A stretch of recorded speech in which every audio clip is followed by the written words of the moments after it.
अस्सलाम वालेकुम। उम्मीद करते हैं कि आपने जो पेशावर बोर्ड के लिए ई मार्किंग की है by using R marker software of Red Marker company वो अच्छी जा रही होगी। ये जो पेशावर बोर्ड के जिन बच्चों की ई मार्किंग हुई है उनके लिए एक स्पेशल किस्म की आंसर बुकलेट को डिज़ाइन किया गया था कि जिसके अंदर हर क्वेश्चन के लिए एक ख़ास जगह एलोकेट की गई थी। जो शॉर्ट क्वेश्चंस थे उनके लिए एक सफ़ा एलोकेटेड था और जो लॉन्ग क्वेश्चंस थे उनके लिए 4 या 6 सफ़े एलोकेटेड थे। डिफरेंट सब्जेक्ट्स के लिए different number of pages were allocated. अच्छा, इसमें अब इशू ये हुआ कि कुछ स्टूडेंट ऐसे भी थे कि जिन्होंने जो डेजिग्नेटेड प्लेस थी उस डेजिग्नेटेड प्लेस के ऊपर क्वेश्चन का आंसर नहीं लिखा। तो ऐसे तमाम स्टूडेंट्स के जो क्वेश्चंस थे, जो रेलेवेंट क्वेश्चंस थे, वो आप लोगों ने मार्किंग के अंदर जिस तरह से आपको बताया गया था आपने उनको स्किप कर दिया। लेकिन अब हमने ज़ाहिर बात है कि उन स्टूडेंट्स को की जो क्वेश्चंस हैं उनको और उनकी बुकलेट को तो हमने मार्क करना है।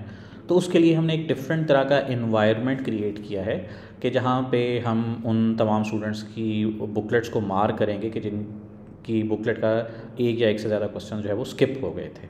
अब होगा ये कि वो सारी बुकलेट हम आपको विजिबल कर देंगे और उस सारी बुकलेट को देख के आप उस स्टूडेंट के जो पेपर है, कंप्लीट पेपर है, आप उसको मार्क कर सकेंगे। तो इस वीडियो बनाने का मकसद ही यही है, आपको बताना है कि ऐसी तमाम बुकलेट्स जो स्किप क्वेश्चंस वाली बुकलेट्स थी उन तमाम बुकलेट्स को आप लोगों ने किस तरह से मार्क करना है। उसी तरह से जब अपना यूज़र आईडी, लॉगिन आईडी और पासवर्ड को इस्तेमाल करके फिर 2 फैक्टर ऑथेंटिकेशन का जो 2FA कोड है उसको इस्तेमाल करके जब आप लॉगिन करेंगे तो जो सब्जेक्ट एलोकेटेड होगा उसका फ़ोल्डर आपको नज़र आएगा। वहाँ पे आप प्रोसीड टू मार्किंग का बटन दबाएंगे। अब जैसे आप प्रोसीड टू मार्किंग का बटन दबाएंगे तो यहाँ पे आपके पास अब स्टूडेंट की पूरी बुकलेट आपके साथ नज़र आना शुरू हो जाएगी। अब जिस तरह से पहले था कि राइट साइड के ऊपर आपके पास मार्किंग गाइड आपको नज़र आती थी, वो अब भी मार्किंग गाइड नज़र आएगी। जो पॉसिबल सोल्यूशन था वो भी यहाँ पे आपको नज़र आएगा और लेफ़्ट साइड के ऊपर मार्किंग जो रूब्रिक है या जो मार्किंग क्राइटेरिया या पैरामीटर्स हैं वो भी आपको यहाँ पे नज़र आ रहे होंगे। अब इसमें फ़र्क ये है कि सबसे पहले जिस क्वेश्चन को आप मार्क करेंगे उस क्वेश्चन का आपने सबसे पहले रूब्रिक को सेलेक्ट करना है। जैसे यहाँ पे अब क्वेश्चन नंबर 1 जो है वो सिलेक्टेड है, उसका रूब्रिक यहाँ पे सिलेक्टेड आपको नज़र आ रहा है।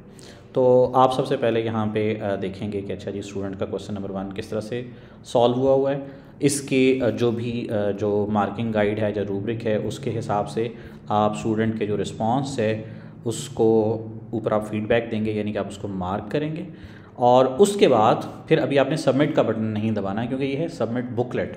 इसके बाद आपने अगला सवाल चूज़ करना है कि जिसकी आपने मार्किंग करनी है। मिसाल के तौर पे इसके बाद अगर मैं यहाँ पे नेक्स्ट क्वेश्चन का बटन दबाऊंगा तो अब मेरे पास दूसरे सवाल के रूब्रिक्स यहाँ पे मेरे पास नज़र आना शुरू हो गए हैं और राइट साइड के ऊपर मुझे दूसरे सवाल की मार्किंग गाइड और दूसरे सवाल का पॉसिबल सोल्यूशन नज़र आ रहा है।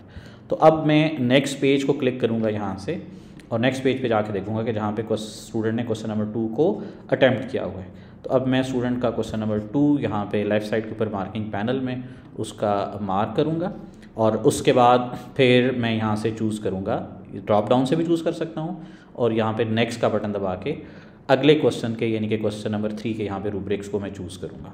और उसके बाद फिर मैं देखूँगा कि अगले पेज के ऊपर क्वेश्चन नंबर 3 का आंसर स्टूडेंट ने दिया है या नहीं दिया है। तो यहाँ पे अब जब क्वेश्चन नंबर 3 का स्टूडेंट ने रिस्पांस दिया हुआ है तो अब इसको मैं मार्क करूँगा। ऐसा भी मुमकिन है कि एक स्टूडेंट है, उसने उसकी डेजिग्नेटेड प्लेस के ऊपर उसका सवाल का जवाब ना लिखा हो तो फिर उसमें हम किस तरह से करेंगे। अब मिसाल के तौर पे मैं अगला सवाल चूज़ करता हूँ, क्वेश्चन नंबर 4। अब उसके मुझे रूब्रिक नज़र आना शुरू हो गए।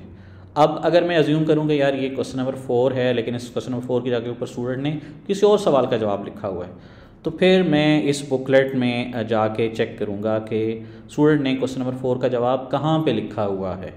या हो सकता है कि स्टूडेंट ने क्वेश्चन नंबर 4 का जवाब का कुछ हिस्सा किसी और जगह पे लिखा हुआ होगा।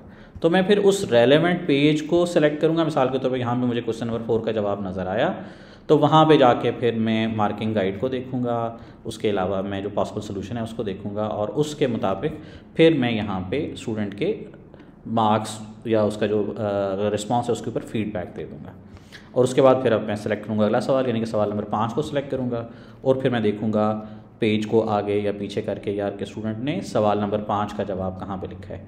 जैसे हमें यहाँ पे नज़र आ रहा है कि सवाल नंबर 5 का जवाब बच्चे ने यहाँ पे नहीं लिखा है, तो हम इसको NA नॉट अटेम्प्टेड भी इसको मार्क कर सकते हैं। लेकिन इसके लिए आप मेक श्योर भी कर सकते हैं कि आगे किसी जगह के ऊपर स्टूडेंट ने क्वेश्चन नंबर 5 का जवाब तो नहीं लिखा हुआ है। जब आप मेक श्योर हो जाएंगे यार उसने 5 नंबर सवाल का जवाब नहीं किया हुआ, तो उसको आप यहाँ पे नॉट अटेम्प्टेड भी मार्क कर सकते हैं।